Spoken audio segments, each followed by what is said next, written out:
On Tuesday, the Green Bay Packers cut Amari Rodgers and running back Kylan Hill, the latter of which a little bit surprising. But after hearing Matt LaFleur explain it, maybe both moves are in a way connected and a message to this team. Plus, Lily Zhao here for Zhao you doing after a win. First time we've had to say that in a while. That all starts right now. You are Locked On Packers, your daily Green Bay Packers podcast. Part of the Locked On Podcast Network, your team every day.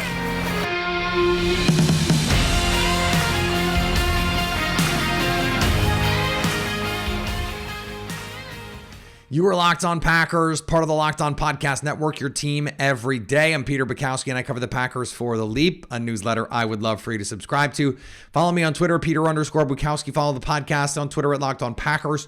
Like us on Facebook. Subscribe to the podcast, iTunes, Spotify, Google Podcasts. Wherever you find podcasts, you will find Locked On Packers, the number one Packers podcast on the internet, and the show for fans who know what happened. They want to know why and how. Today's episode brought to you by our friends at BetOnline.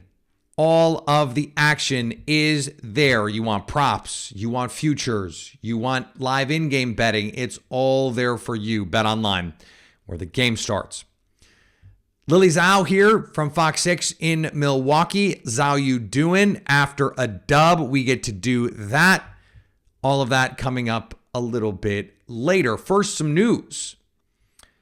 Amari Rodgers out as punt returner, but more than that, out as a Green Bay Packer. As, surprising as it was that it took this long for them to make this move, the move itself, not particularly surprising, although, we're not that far removed from Rich Bisaccia saying, they're still working through that and they're still trying to figure this all out. And then it turns out, no, it's a release. And they bring in D.D. Westbrook, who has punt return experience. I wouldn't be surprised at all if he just comes in and he's the punt returner like Thursday. That wouldn't be surprising at all. This is a guy who's, I think he has 69 career punt returns. Nice. And is an NFL player, a former NFL player. Matt LaFleur said, Nathaniel Hackett said nice things about him. At Jacksonville, they were together. Nathaniel Hackett, of course, no longer on the staff, but he was with the Vikings, and so theoretically they could have, had game plans, and Nathaniel Hackett knew it. They had some understanding of who this guy was. This had to happen. Whether he needed to be cut, I guess I don't know. But I think the Aaron Rodgers part of this, where he's saying, look, he returns kicks for us, and that's about it. I think that tells us everything we need to know about what Rodgers thought of him as a receiver. You go back and there's just a lot of issues.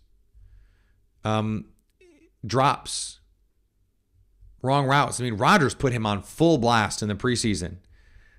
Aaron put Amari, we have to be clear on this, in a game that Aaron Rodgers didn't even play. Runs the wrong route. Jordan Love throws an interception because it's the wrong route, the wrong read against the coverage. He had another play. Jordan Love makes an incredible throw. Amari Rodgers drops it. Aaron Rodgers, a couple weeks ago against Washington, a play that might save the game. Rodgers, down the right sideline, second reaction. Amari Rodgers gets open, drops it. What was there else to see? Aaron Rodgers had no confidence in Amari Rodgers as a receiver. He was out there because he had to be. And then the Packers lost faith in him as a returner. So at that point, either now you're a running back or you're out. And I think that's where this Packers team got. It's just like, look, if you can't help the team, you got to go. And it is brutal. I'm not going to do the thing that everyone has been doing all day yesterday and talk about the third round picks. They're bad. We know they've been bad. It is anomalous. I'm not actually worried about it because they've been so good in the fourth round, so good in the second round. And Brian Gutekunst has been so good in the first round that,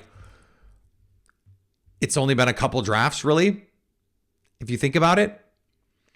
And so we don't know what Sean Ryan is yet. But, yeah, is it tough to have Oren Burks not on the team anymore, although he was a core special teams player? Is it tough to have Jay Sternberger not on the team anymore? Yes. Is it tough that now you have your 2021 third round pick, Amari Rodgers, gone? Now, what it does do, I wrote about this today for The Leap, is I think the 2021 class is a great example of the Packers getting a little too interested in trying to win now and eschewing the values that they hold in the draft. Eric Stokes 100% fits what they want. He was a premium position player, an ultra elite athlete, pedigree school. He's a Packer all day. Josh Myers, they could have drafted Creed Humphrey, who's the elite athlete. And Josh Myers has been good, but Creed Humphrey's been better. And he was the elite athlete. He's got the more upside. There were a number of players they could have taken instead of Amari Rodgers, including guys like Nico Collins, Amon-Ra St. Brown, who have just been like NFL players. Forget Amon-Ra St. Brown, who's been a legitimately very good player. Those guys were Packers types. They picked a non-Packers type. And it hurt them. And he was a guy that Aaron Rodgers wanted, a slot type, and he was to help them win right now. That's not who the Packers are when they draft. It's not who Brian Gutekunst has been. Now, he wants to go for need, but he also wants premium positions. He also wants premium athletes, and he wants the high upside players.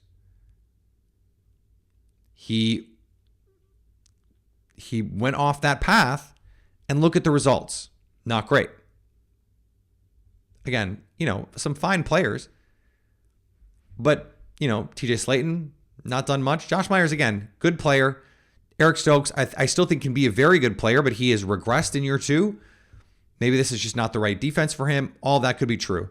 But I think in a lot of ways, it validates the Packers' approach of not drafting for year 1. Secondarily, Kylan Hill. Matt LaFleur never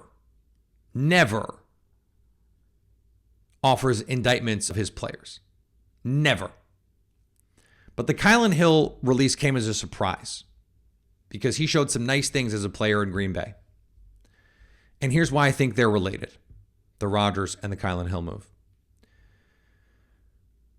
LaFleur intimated that this was not solely about the player, but about the standard and being understanding of what your role is and trying to play that to the best of your ability and the work that is required to be a member of the Green Bay Packers. All this implying that Kylan Hill did not accept the role that he had, which was as a backup running back and a returner. He wasn't even getting to return.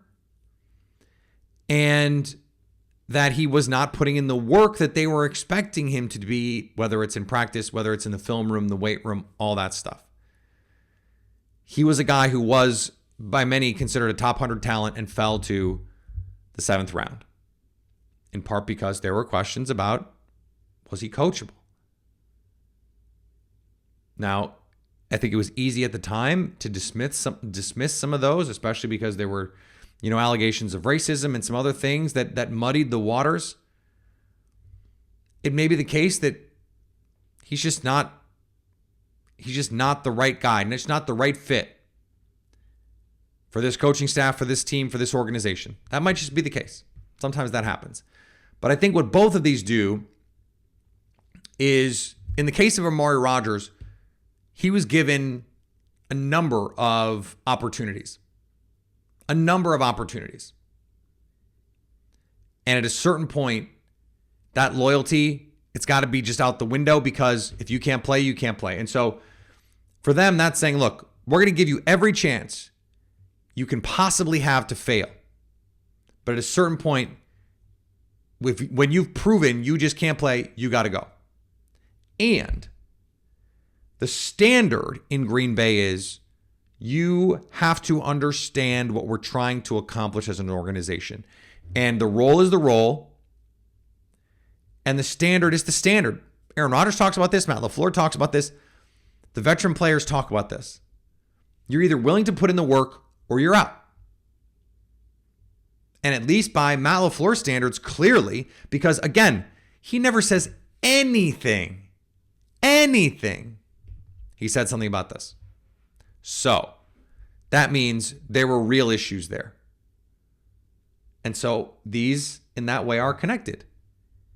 if you do the right things, if you are a good guy in the locker room and you do everything the coaches ask of you and you just can't play, we'll give you every opportunity. That's what the team is saying. You work the right way, you practice the right way, but at a certain point, you got to produce, otherwise you're out. And it is the case that if you don't do everything that's expected of you, if you don't accept your role, and you don't put in the work day to day, you're also out. And in a season where things aren't going great, maybe these moves are made a little bit more impetuously. I don't think they are. I think in both of these cases, it seems like the Packers did not come to these decisions lightly. That this sends a bit of a message to your team. Look, there's two ways this can go. You either do the work and you'll get every opportunity in the world, or you don't and you're out. The fact that Amari Rodgers is out is not due to the fact that he didn't do the work. In fact, they were loyal to him to a fault. If you do it, you will get rewarded by opportunities you might not otherwise get, and frankly, might not otherwise deserve. Today's episode brought to you by our friends at Turo, the world's largest car sharing marketplace. With Turo, you can book any car you want, wherever you want it, from a community of local hosts around the US, the UK, Canada, and coming soon to Australia. Forget boring rental cars and find your drive at Turo.com. Turo is the world's largest car sharing marketplace. You can book any car, any car. Book a spacious SUV, a minivan for a road trip, or a classic car, a luxury car for a special event or a birthday, prom, homecoming. Did we do homecoming? I don't know. Find affordable economy cars if you're on a budget, just if you need to get to A to B. Test drive a new car. Don't feel the pressure at a dealership. Use Turo. Forget boring rental cars and find your drive at Turo.com. And thanks for making Locked On Packers your first listen every day.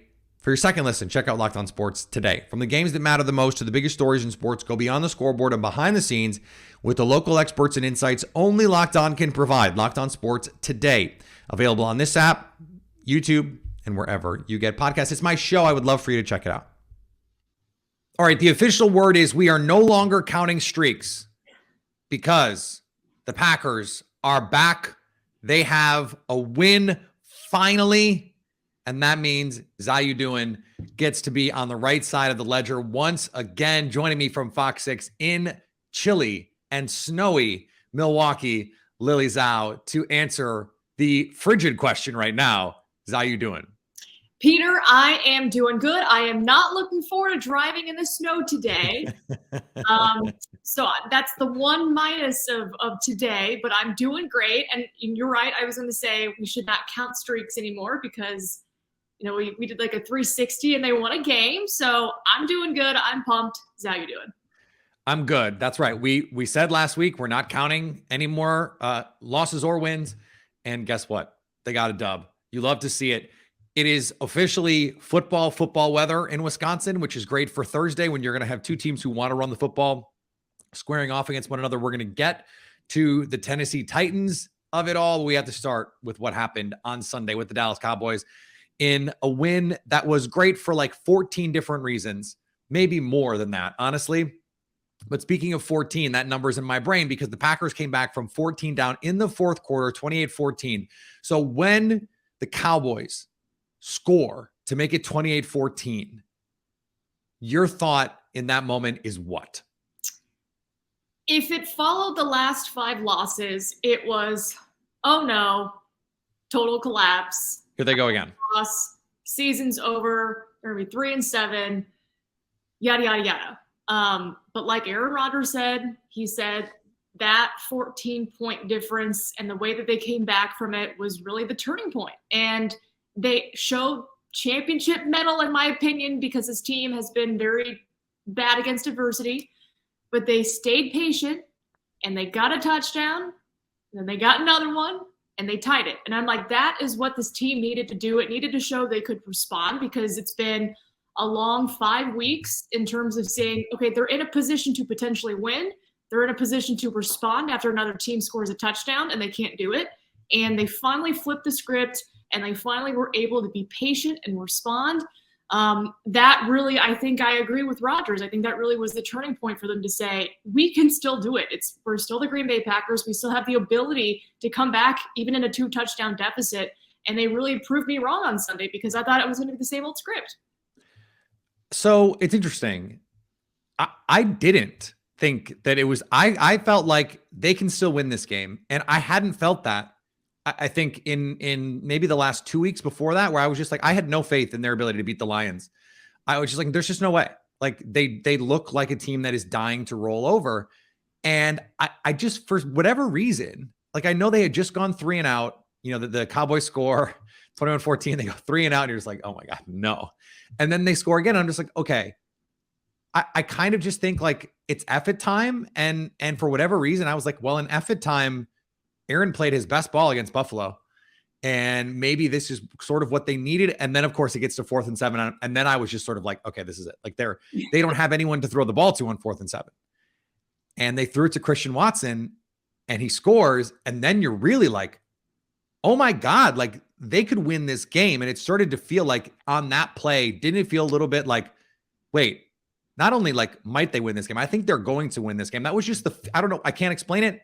I have been pessimistic on this team the last few weeks, but in that moment, I really did just like, I kind of started to feel the Aaron Rodgers magic. He owns Dallas. Like, did you ever get that feeling of like, oh wait, this is going to happen now, like before overtime, let's say? I was thinking so. I certainly thought that with 1:34 left, with 2 timeouts, I truly thought that they were going to drive down the field and do something. Yeah, you know who didn't think that? Matt LaFleur. Yeah, and that's. But I thought it was going to be in that moment where they won the game, but luckily they were able to do it in overtime. But you're right, there is kind of just this innate like, we know they're going to win, but how are they going to do it kind of feeling? And, Rodgers even said after the game that he had a feeling this week that they were going to win. And it certainly was. Yeah, and all week. And it certainly was a game where you're like, they can win it. They have to win it, but how can they do it? And again, luckily they showed how in overtime. They did. And, maybe it is too little too late. And that certainly could be the case. They've got a tough opponent coming in that can do a lot of things that, goes with where their weaknesses are in terms of running the ball. And they still have to go to Philly and they still have to go to Miami. But it was something, right? It was signs of life from this team that you just didn't want them to roll over, right? You wanted to, at some point, to have them say, we're not going out like this. And it wasn't just Aaron Rodgers. It was Aaron Jones. It was a defense that made some plays, but we're almost 6 minutes in and we have not talked about Christian Watson. Okay, I asked this to Ross Uglum, who was on yesterday. He covered Christian at North Dakota State. What was going through your mind on that first drive when he drops back-to-back passes? And I have to say, the second one, I didn't think was that bad. The first one in his hands. The second one, he had to make a sort of like diving catch in coverage. Like, that's a tough play. The first one he's got to have. But were you just sort of like, again, here we go again? Was that the feeling? A little bit of it, but I felt like, again, for this team to be able to stress a defense, they needed a downfield threat. Yeah. And who could that be? It has to be Christian Watson. For this team to beat anybody, they need that still with him. So I thought, okay, of course, they're going to stack the box and see what they can do with the run. And luckily it was, Matt LaFleur saying that, hey, Christian, we're going to go back to you, even though you had 2 drops in that first drive. We're going to go back to you. We have confidence in you. And again, this is what these young receivers need in terms of, okay, yeah, it was really bad at 2 straight drops, but they're still going to go back to me and I can still make that play. And I think that was luckily what happened.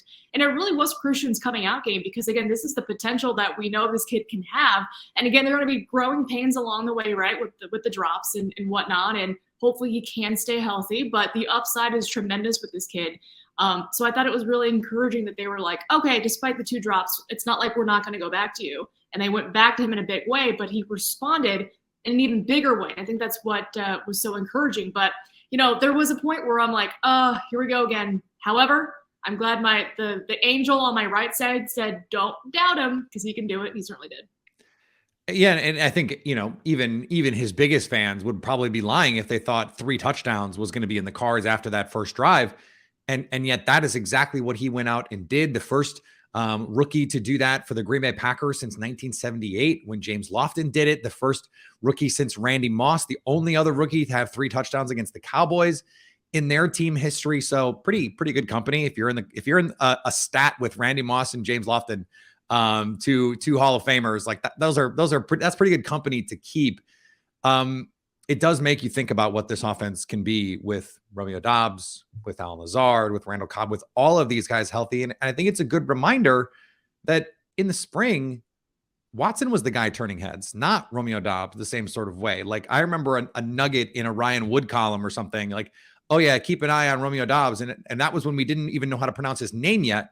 And it really wasn't until training camp that he started to get some of that hype. When you look at where this offense can go, do you think there's still another level this year with these guys that they can get to? I certainly think so. And, again, if you can get Randall Cobb back, Sammy Watkins might be this week. Days. Right. It's these guys are coming back from health, and you still have a guy named Allen Lazard. And I think the potential, of course, is a lot higher than what we saw against the Cowboys, but I think they still need to be consistent because at this point, again, their teams are still going to stack the box until you can consistently beat them down the field. And can Christian be consistent? Can he continue to make those big plays and not have those drops? Because again, we know what Devontae Adams, like his early career, there were doubters and he went to prove them wrong, right? Maybe this could be a Christian Watson type situation. They need to be consistent in that area, but I certainly think that if he can improve on that and stack those successes, and you have Randall Cobb come back, do you bring in Juwan Winfrey and do you have him for the long term, and Samari Toure whenever Dobbs comes back? Hopefully, there is potential there, but these guys still need to perform at a high level because again, it's not like they have a Stephon Diggs type receiver out there, so they're all going to have to contribute. Yeah, the difference, I go back to this point all the time, and it's true in all sports. The difference between a good player and a great player is consistency because everyone in the league is talented. Everyone given the opportunity, like there are probably 60 receivers in the NFL who could have a 100-yard receiving game. But then how many of them could have 6? How many of them could have 8 or 10 in a season? That number all of a sudden shrinks way down. And so I still think 3 touchdowns in a game, like there's probably not that long a list of receivers who would be able to do that given the explosive ways that he got them. But then, okay, it's how many times in a season are you going to do that? If you have 3 or 4 games where you're scoring 2-3 touchdowns, that's elite level stuff. Well, that's like top 10 kind of receiver stuff. I don't think that should be the expectation moving forward, but consistency would be nice. Speaking of consistency, one of the most consistent players on this roster is no longer on it because that consistency was really bad. Amari Rodgers released on Tuesday, and it was a move that I don't think is that surprising. If anything, it's surprising that it took this long. What was your reaction when you saw the news? I was more surprised about the Kylan Hill news, but it could be back though. Right. It always sucks when guys lose their jobs, right? You're never going to be like, oh, hooray, he got cut, he lost his job. That stinks. But it's the nature of the business because, again, it's a very results-oriented business, and the results simply weren't there. I mean, when you're fumbling 4 times in your key spot on special teams, you just can't have it. You can't put the ball on the ground. And unfortunately, he wasn't able to carve out a role in the offense as a receiver. 5'9" guy, just couldn't really find a niche there with the team. And maybe his niche would have been on special teams, but he just couldn't get it done. So it's unfortunate that, he did get released, but, I don't know if it's surprising per se that he didn't get cut sooner because, again, he had a couple plays on the offense when these receivers were down. But I think it's a belief from Rich Bisaccia. Like, I believe in this guy. I think he can still do it. But then, again, when you're putting the ball on the ground 4+ times, it's kind of like you have to let him go. It's a fine line, too, because I think one of the defining stories of the Mike McCarthy era was sticking with Dom Capers too long. And yet one of the great success stories of having faith in a guy as he is struggling is Mason Crosby, who is still on this team, who's made some of the biggest kicks in Packers history, who had the game winner on Sunday night, had 2 50-yard field goals in 2016 when they beat Dallas in Dallas. It is, I think, in a coach's DNA to say, I believe in this guy. I see how hard he works. I'm going to keep giving him chances, even if there is this evidence that I'm wrong about this. It is in a coach's DNA to support and want his players to succeed. I imagine it's got to be so tough for these guys to say, I really like Amari, and Rich Bisaccia said it, right? I love Amari Rodgers, the person. It's got to just be so tough. It's so easy for us, right, Lily, to sit here and be like, why is he out there? Why is he still on the team? Well, if you get to spend 6-8 hours a day with this guy, it's probably a lot harder to do in reality, in practice. And so I think we forget part of that sometimes in the human side, especially for someone like Rich, who builds such strong relationships with his players. 100%. I totally agree with you there, because again, it's these guys have been with each other for multiple years, or they get here at the start of training camp and they've been grinding throughout the season. You get to know them as a teammate and as a friend. And, unfortunately, again, it's the nature of the business. Guys get moved all the time.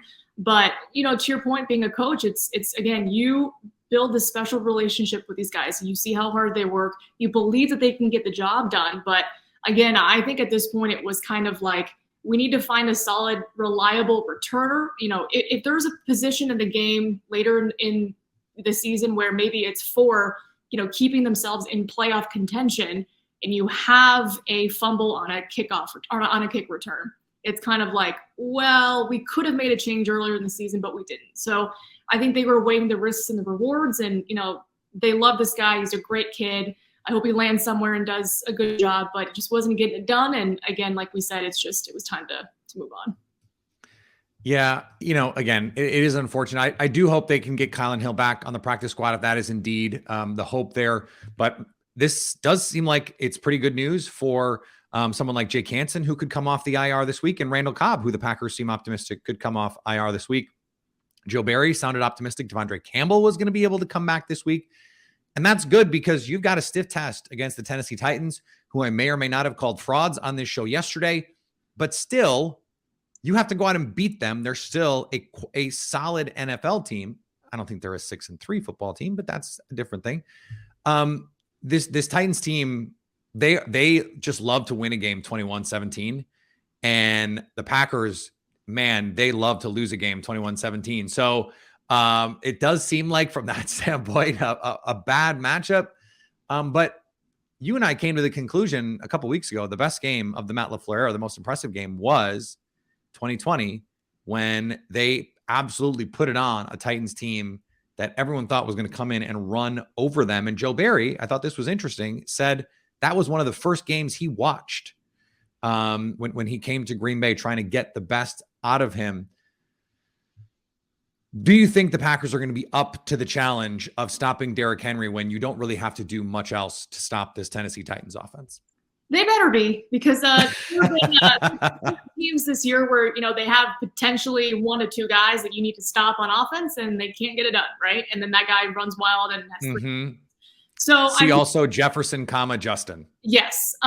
It's kind of obvious who they have to stop. It's got to be Derrick Henry, and get after Ryan Tannehill. I mean, the guy almost threw for, 250 plus yards in their last game, but get after him. But most importantly, stop Derrick Henry, because they're going to grind it out. They're going to put together like 15 play drives potentially, and you don't want to wear your defense out, especially with how thin they are currently up front. So again, any given Sunday, any given Thursday, I should say, it's certainly doable. But again, Peter, they got to stop Derrick Henry, and that's got to be the focus on defense. Do you know how many teams average more passing yards per game than the Tennessee Titans? I know the Niners don't. It is one team. One team averages fewer yards per game passing than the Tennessee Titans. It's the Chicago Bears. Oh. Justin Fields, and it's actually like not that close. 148 is the number. 148 yards passing in the year of our dear Lord 2022. The Kansas City Chiefs averaged 313. Like they run an offense that is from 1984, and it works for them because they play solid defense, and they don't score a lot of points either. They actually score fewer points a game than the Packers do, and so this is one of those games where, like, if you can start off 7-0, 10-0, what do the Titans do? They're probably just going to keep handing the ball to Derrick Henry, because that's what the Packers do if they got down 7-0, 10-0, 14-0. But it feels like the kind of game where if there was ever a game to start fast on a short week, this feels like it. So that being said, what is, do you think, the best way to do that? If they want to jump out ahead, do you try and hit some shot plays early, or are you sticking to the script Aaron Jones, and then try and set up the play action maybe a little bit further down the line? I would say the latter. I feel like if this had been a consistent thing with these receivers being able to haul in some deep balls, I would say go take a shot play. I mean, they're still probably going to, but I think the reliable answer now. Watch first play of the game. Right. 50-yard bomb. I think the reliable game plan now is, again, still Aaron Jones, run it with him and set up the play action and try to hit one deep with Watson. I don't think it's going to hurt at all because, again, the Titans can give up those passing yards in chunks. This is a defense to do it against. And, again, they have to be careful because if that run game gets stuffed, they got to start throwing, and these guys need to start making catches. So I think that's going to be the reliable game plan, and hopefully there are some shot plays that they do take. But you're right. They need to come out to a fast start. It's going to be at home, which is a big advantage. I think that crowd is going to keep this team juiced, especially coming after a win. So, again, anything can happen. I think this is a very doable game for this team, considering, again, like you mentioned, just how low the Titans are scoring. Because if the Packers put up 21 points, they feasibly could win. It's not like they got to put up 35. So I think that's kind of going to be the formula for success if they stick to what I'm thinking of at least. Yeah, and very quietly, the Titans defense is a bit of a bend but don't break unit, and that's what the Packers have been all year offensively. Like they rack up a lot of yards and don't score a lot of points. Well, that's what the Tennessee Titans are. They average, they allow almost 360 yards of total offense, which is one of the, I think, 7 or 8 lowest in the league, but they're a top 10 defense in points per game.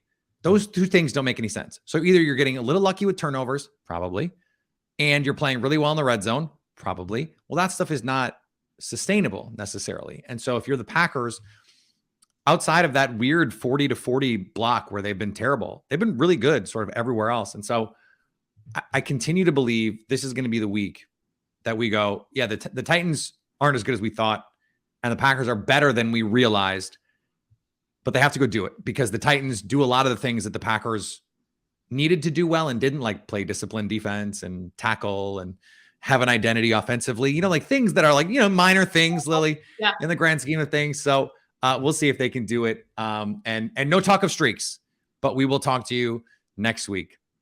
Thanks, Peter. All right. Thanks to Lily for joining the show. Always great to talk to her.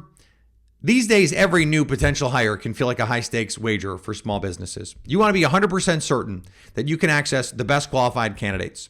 That's why you have to check out LinkedIn Jobs. LinkedIn Jobs helps you find the right people for your team faster and for free. You don't want to deal with even looking at resumes for people who don't really want your job, aren't really qualified for your job. Simple tools like screening questions make it easier for you to focus on the people with just the right skills so you can get exactly the candidate you are looking for. LinkedIn Jobs helps you find the qualified candidates you want to talk to faster. Post your job for free at linkedinjobs.com/LockedOnNFL. That's linkedinjobs.com/LockedOnNFL to post your job for free. Terms and conditions apply. And today's episode brought to you by our friends at BetOnline. BetOnline is your number one source for all of your sports betting info, stats, news, analysis. Get the latest odds and trends from every professional and major league and amateur league out there. Probably not your local bar league, but from football, basketball, soccer, esports, they've got it all at BetOnline. And it's the fastest and easiest way to get the money when you win. Put it in, take it out, bang, bang, boom, done, boom, done. Head to the website today or use your mobile device. I'm so sorry. To learn more, BetOnline, where the game starts. And thanks for making Locked On Packers your first listen. For your next listen, check out the Locked On Sports Today podcast. Catch up on the biggest stories in sports, plus get instant reaction, big game recaps, and the take of the day. It's my show. Please come hang out. 18 minutes, 19 minutes, 20 minutes, 21 minutes max. It's all in the Odyssey app, YouTube, and wherever you get podcasts. All right, crossover Thursday. Coming tomorrow as a preview for the Thursday night game, and then we will be live on YouTube after the game. Check us out on YouTube, of course. Follow me on Twitter, Peter_Bukowski. Follow the podcast on Twitter, Locked On Packers. Like us on Facebook. Subscribe to the podcast, iTunes, Spotify, Google Podcasts, wherever you find podcasts, you will find Locked On Packers. And anytime you want to come hang out with us live, no live show on Friday because we've got a recap show on Friday. It will be Thursday after the game to come hang out with us and to stay Locked On Packers.